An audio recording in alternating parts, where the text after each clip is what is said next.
And back to the phone lines. Next up is Stuart, listening in Kansas City, Kansas. Bot Radio. Hi, Stuart. Hi, Hank. Hi. I've been listening to you for 20 years. Very blessed by your ministry. Thank you.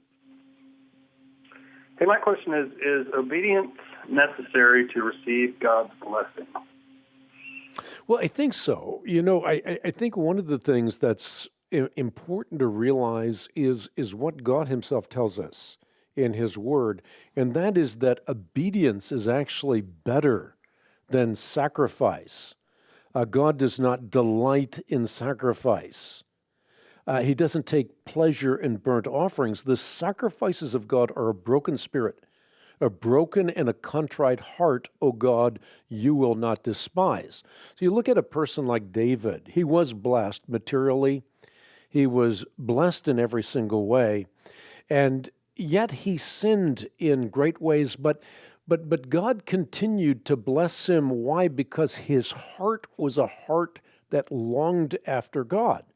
We have the inverse situation where we have people that followed Christ, were the inner circle of Christ. They were as close to Christ as you could get to Christ. And yet, Jesus was saying to them that they were not genuine at all. They said, Lord, Lord, but they didn't really love him. They loved what was on the master's table, but they didn't love the master. And so they might have material blessings, all of what comes by being close to Christ, but their hearts are far from him. And I think we have many people that are examples of that. They love being around the Lord because of what the Lord does for them. And you think about the early Christian church, it's a great example of what happens. You go back to the embryonic church, and people would be crucified. They'd be vilified. They'd be taken into colosseums and slaughtered by animals, torn apart limb from limb. And yet they did it with joy because they knew that, like their Savior, they would rise immortal, imperishable, incorruptible.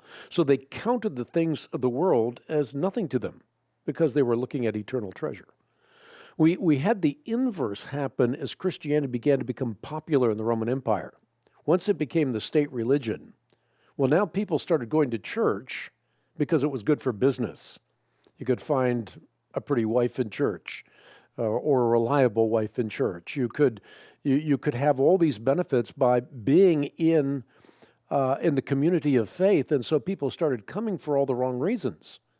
And what happened was a great apostasy. People turning away from the genuine faith to a counterfeit faith. So the real issue is the motive of the heart. And you see that with Cain and Abel as well, don't you? I mean, they both gave offerings, and both of the offerings, I mean, there are a lot of teachings in Christian circles, I was just reading about this the other day, where people will say that Cain's offering was not acceptable because of the offering or what the offering constituted. It was a grain offering as opposed to the offering of an actual animal. And so it was an unacceptable offering. But that's not the real issue. If you look deeply into the text, the real issue is a different issue. It was a disposition of the heart. Cain's heart did not long after God.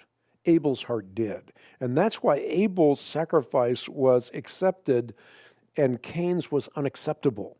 So the real issue here is the disposition. What is the disposition of your heart?